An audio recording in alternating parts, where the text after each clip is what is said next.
पंजाब में सिंगर सिद्धू मूसेवाला, राजस्थान में गैंगस्टर राजू ठेहट, राष्ट्रीय राजपूत करनी सेना के अध्यक्ष सुखदेव सिंह गोगामेडी, मुंबई में एनसीपी नेता बाबा सिद्दीकी का मर्डर, लॉरेंस बिश्नोई और उसकी गैंग के इशारों पर हुए ये कई चर्चित हत्याकांड हैं।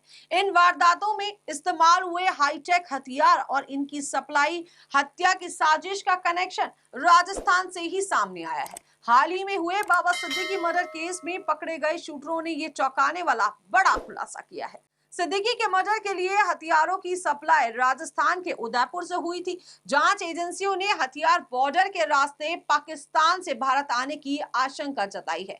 क्या गैंग को सप्लाई होने वाले हाईटेक और मॉडर्न विदेशी हथियार का आर्म्स डिपो राजस्थान में है? ये बड़ा सवाल है। इस सवाल का जवाब जानने के लिए जब एनआईए इन्वेस्टिगेशन और दिल्ली, मुंबई और राजस्थान पुलिस की कार्रवाइयों व जांच में हुए खुलासों की पड़ताल की, तो बता दें कि साल 2022 में मूसेवाला मर्डर से लेकर लॉरेंस गैंग की हर बड़ी वारदात में राजस्थान का कोई ना कोई कनेक्शन सामने आया है। ये जानकारी सूत्रों से मिली है। अभी लॉरेंस गैंग मुंबई में बाबा सिद्दीकी मर्डर केस को लेकर चर्चा में है और मुंबई पुलिस के इन्वेस्टिगेशन के सामने आया कि बाबा सिद्दीकी मर्डर में काम में लिए गए हथियार राजस्थान के उदयपुर से भेजे गए थे।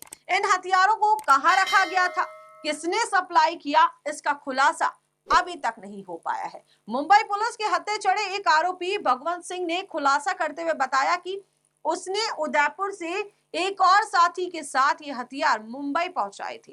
हत्याकांड में 3 नहीं बल्कि 4 बंदूकों का इस्तेमाल किया गया था। सूत्रों की माने तो मुंबई पुलिस को शक है कि हाईटेक हथियारों की सप्लाई पाकिस्तान से ड्रोन के जरिए हुई है। मुंबई पुलिस का ये सवाल इसलिए भी क्योंकि हमलावरों की पिस्तौल से चली गोली बुलेट प्रूफ कार के शीशे को भी चीरती हुई निकल गई। ऐसे हाईटेक हथियार आखिर आए कहां से? नेशनल इन्वेस्टिगेशन एजेंसी यानी कि एनआईए से लेकर राजस्थान पुलिस की जांच में भी इसका खुलासा हो चुका है कि लॉरेंस ने राजस्थान में अपनी गैंग का एक ऐसा नेटवर्क तैयार कर रखा है जो वारदातों में हथियार सप्लाई करती है। यह हथियार बॉर्डर पार से मंगवाए जाते हैं। वारदात को अंजाम देने के बाद इन्हें फिर से उस गैंग के जरिए छुपा दिया जाता है और यही कारण है कि पिछले कुछ साल से राजस्थान लॉरेंस और उसकी गैंग के लिए आर्म्स डिपो बना हुआ है। एनआईए ने लॉरेंस गैंग की टेरर फंडिंग केस में अपनी इन्वेस्टिगेशन के बाद 17 मई 2023 को कोर्ट में चार्जशीट पेश की थी और इस रिपोर्ट में पहली बार गैंगस्टर लॉरेंस बिश्नोई और देश विदेश में बैठकर उसकी गैंग को चलाने वाले 13 बदमाशों को आतंकी माना था। एनआईए के इन्वेस्टिगेशन में यह भी सामने आया था कि खालिस्तानी नेटवर्क से जुड़ने के बाद ही लॉरेंस गैंग को हाईटेक और खतरनाक मॉडर्न हथियार मिलने शुरू हो गए थे। लॉरेंस और बब्बर खलासा इंटरनेशनल के चीफ वधावा सिंह का खास लखविंदर सिंह की पुरानी दोस्ती थी।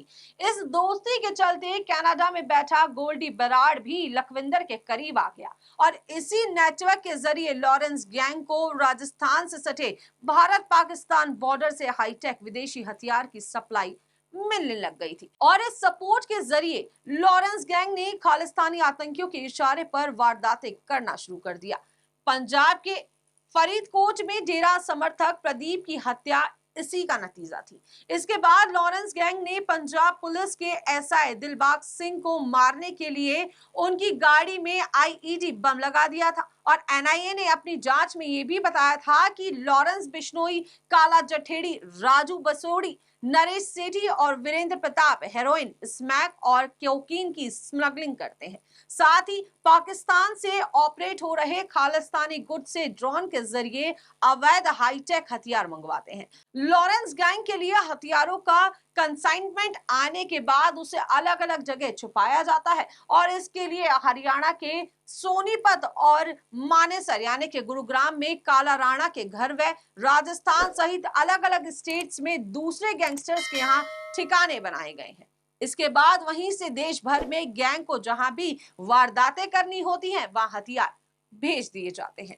2 साल पहले एनआईए ने कार्रवाई करते हुए यमुनानगर स्थित काला राणा के घर से बड़ी संख्या में अवैध हथियार भी जब्त किए थे और एनआईए की इन्वेस्टिगेशन में प्रोटेक्टेड विटनेस ने यह भी बताया था कि इन्हीं हथियारों के दम पर लॉरेंस गैंग देश भर में व्यापारियों, ठेकेदारों, डॉक्टर्स और खनिज कारोबारियों को धमकाकर वसूली करती है और जो उन्हें वसूली देने से मना कर देता है उसके घर और ठिकानों पर शूटर्स भेजकर हाईटेक हथियारों से फायरिंग करवाई जाती है। राजू चेहट मर्डर के बाद सीकर पुलिस ने जयपुर से हिस्ट्री शीटर शक्ति सिंह को गिरफ्तार किया था और उसके पास से 4 पिस्टल, 6 मैगजीन और 1 देसी कट्टा और 12 बोर, 2 नाली बंदूक और 104 कारतूस बरामद किए गए थे।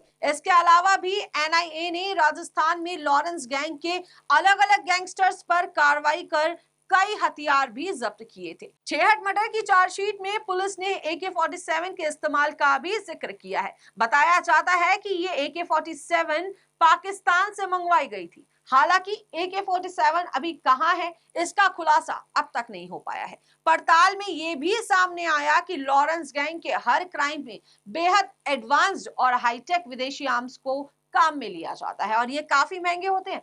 हर शूटर को यह हथियार क्राइम से कुछ क्षण पहले पहुंचाए जाते हैं और चलाने की खासा ट्रेनिंग भी दी जाती है। साथ ही साथ हिदायत भी दी जाती है कि काम खत्म होने के बाद इन हथियारों को वापस सेव कर दिया जाए, पुलिस के हाथ नहीं लगने दिया जाए और ऐसे में यह हथियार काम होने के बाद सुनियोजित तरीके से राजस्थान में ही किसी भरोसेमंद गैंगस्टर के यहाँ पर टेम्पररी आर्म डिपो में रख दिए जाते हैं।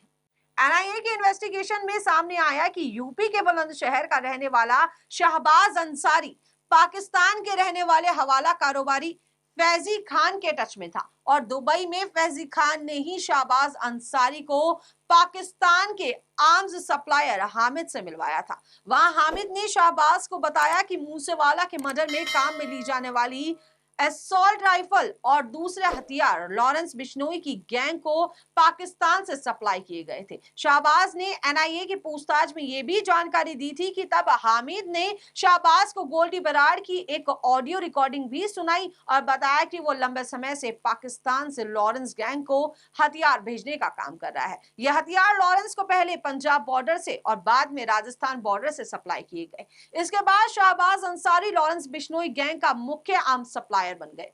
4 महीने पहले ईद की मुबारकबाद को लेकर लॉरेंस बिश्नोई का पाकिस्तानी डॉन शहजाद भट्टी के साथ एक वीडियो काफी ज्यादा तेजी से वायरल हुआ था और इस वीडियो ने भारतीय जांच एजेंसियों की नींद उड़ा दी थी। साबरमती जेल में बैठा लॉरेंस पाकिस्तान के बलूचिस्तान के कुख्यात डॉन को ईद की बधाई वीडियो कॉल से दे रहा था। शहजाद भट्टी पाकिस्तान में हत्या, जमीन विवाद, हथियारों की तस्करी सहित कई संगीन मामलों में नामजद है और शहजाद भट्टी का network America, Canada, Pakistan, Dubai सहित अन्य देशों में भी चलता है। वह अपने आका फारूक खोकर के साथ मिलकर अवैध हथियारों की तस्करी का सारा नेटवर्क चलाता है। फारूक राजनीति से जुड़े लोगों में अच्छी पकड़ रखता है और हाल ही में शहजाद भट्टी ने बाबा सिद्दीकी के मर्डर के बाद लॉरेंस और सलमान के बीच मध्यस्थता कराने की बात भी कही है।